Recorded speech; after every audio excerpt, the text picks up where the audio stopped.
สวัสดีครับคราวนี้ผมกำลังอยู่ที่วัดหงส์ทองนะครับ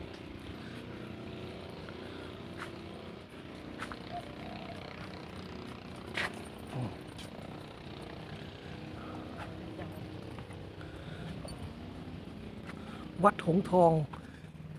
ที่มีศาลากลางน้ำแล้วก็มีโบสถ์เจดีย์อยู่กลางทะเลนะฮะ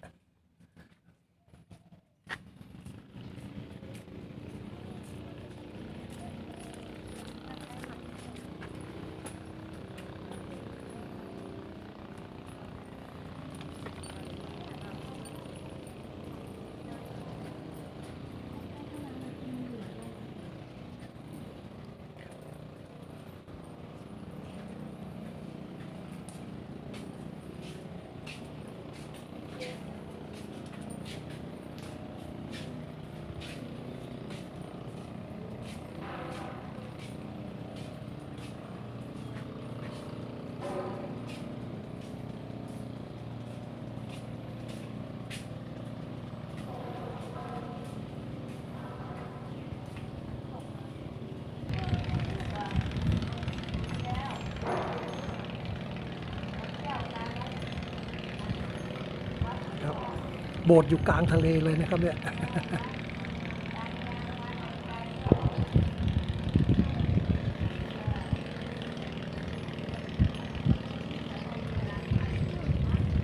ทางวัดได้ทำทางเดินไว้ให้นะทางเดินเข้าไปถึงตัวเจดีย์มหาเจดีย์แล้วก็โบสถ์ครับ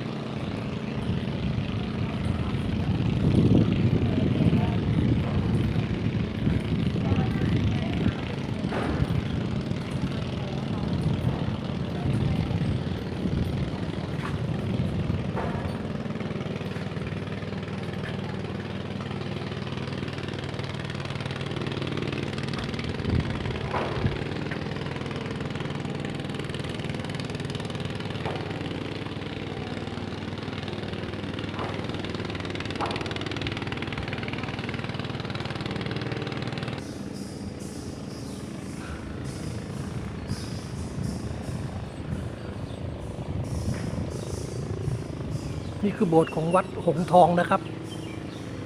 ที่ตั้งอยู่กลางทะเลเลยเรียกว่านะครับแต่เมื่อก่อนนี้ไม่ได้อยู่กลางทะเลหรอกนะครับที่อยู่กลางทะเลเพราะว่าถูกน้ำทะเลกัดเซาะนะฮะก็เลยเหลือที่ดินอยู่แค่21 ไร่นะครับ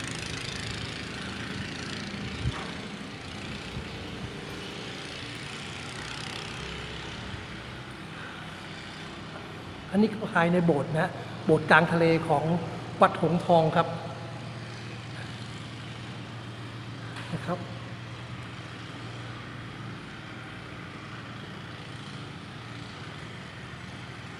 นะฮะเดี๋ยวอีกสักครู่เดี๋ยวเราจะขึ้นไปไหว้พระบรมสารีริกธาตุคงคากันนะครับ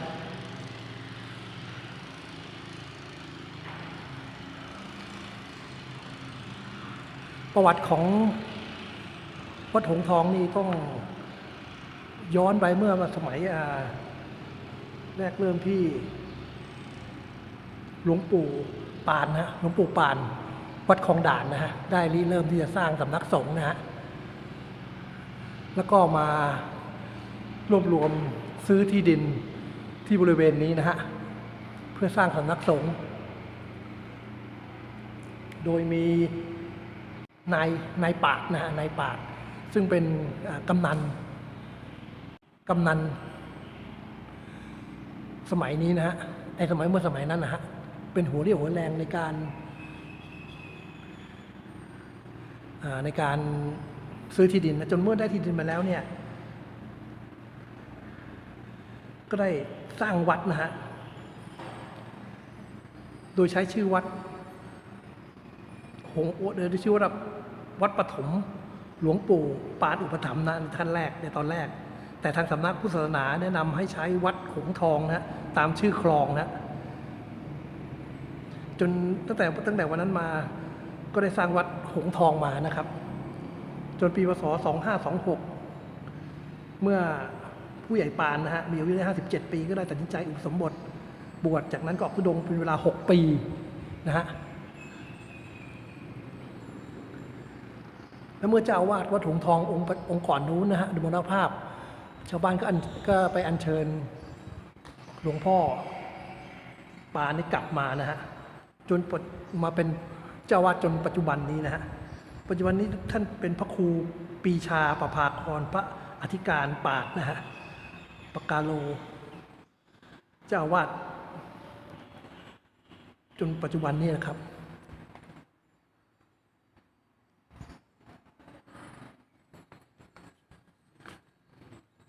แล้วก็ได้พัฒนาวัดมาตลอดนะฮะ จนมีตึกมีอะไรต่ออะไรเนี่ยฮะแต่ที่น่าเสียดายก็คือบริเวณที่ดินของวัดนี่ถูกน้ำทะเลกัดเซาะนะฮะ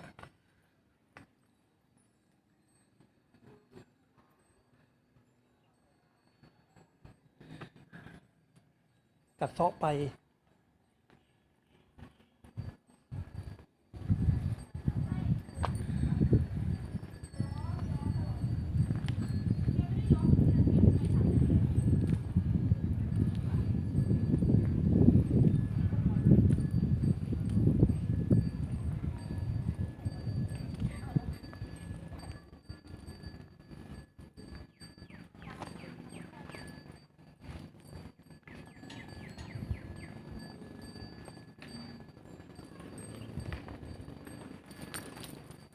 ด้านหลังนี่ก็ทำเป็นข้างหลังเจดีย์ก็ทำเป็นเรือจำลองของกรมหลวงชุมพรเขตอุดมศักดิ์นะครับหันหน้าออกทะเลนะครับ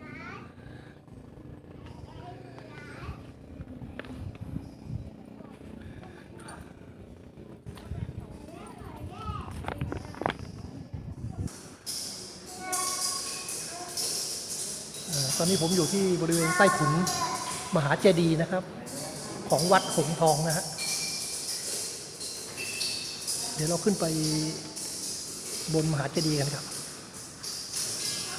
ทางขึ้นบนนี้นะครับ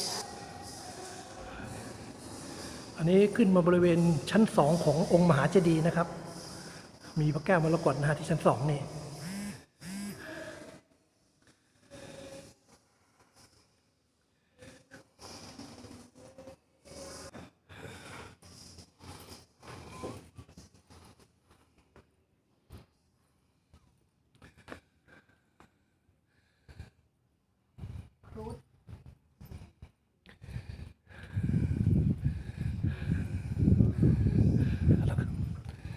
เข้าไปไหว้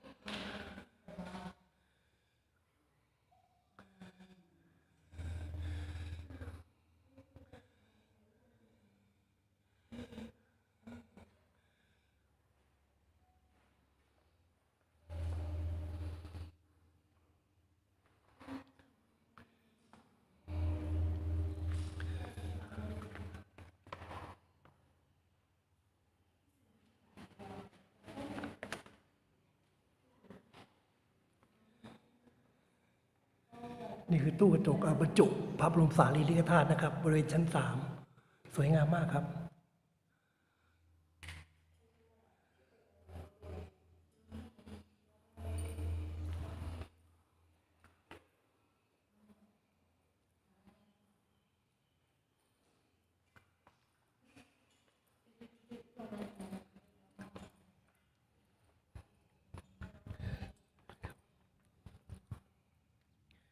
บริเวณโดยรอบนี้มันอยู่บนมหาเจดีย์นะครับ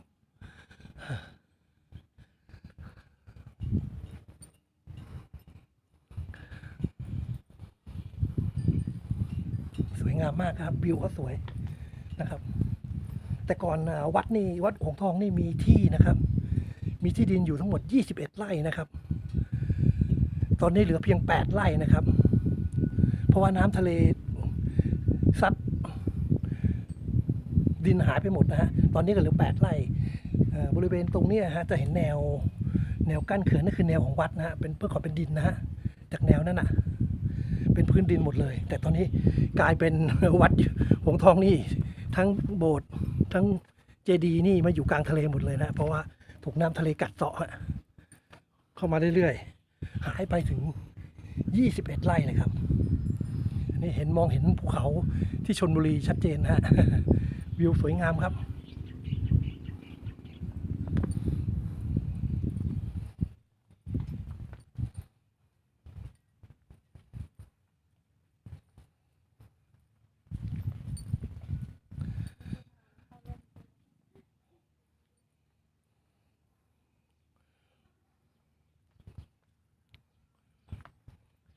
ถ้าว่างๆก็อยากจะเชิญชวนมาวัดหงส์ทองนะครับก็ไม่ไกลนะครับอยู่ถนนสุขุมวิทสายเก่านะครับเกือบก่อนถ้ามาทางบางบ่อนี่จะง่ายจะเร็วฮะจะเข้ามาทางบางบ่อเนี่ยทะลุออกมาถึงถนนสุขุมวิทแล้วก็เลี้ยวซ้ายมานะครับก็ถึงแล้วนะครับมาดูโบสถ์มาดูเจดีย์นะครับที่อยู่กลางทะเลนะครับ แต่กลายเป็นอันซีนนะครับแผ่นดินหายไป21 ไร่แต่ก็กลายเป็นจุดอันซีนที่สวยงามนะฮะที่ทำเรียกนักท่องเที่ยวมาเที่ยวนะครับนี่จะคือทางเดินเมื่อที่ออกไปเมื่อกี้นี้นะครับคร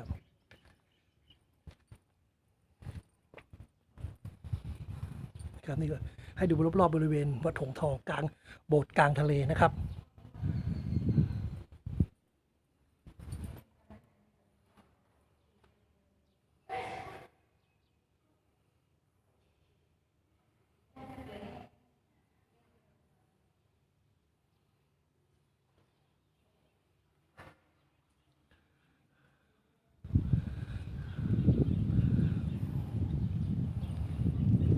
ก็ขอจบทริปนี้พามาเที่ยววัดหงส์ทองไว้เพียงเท่านี้นะครับ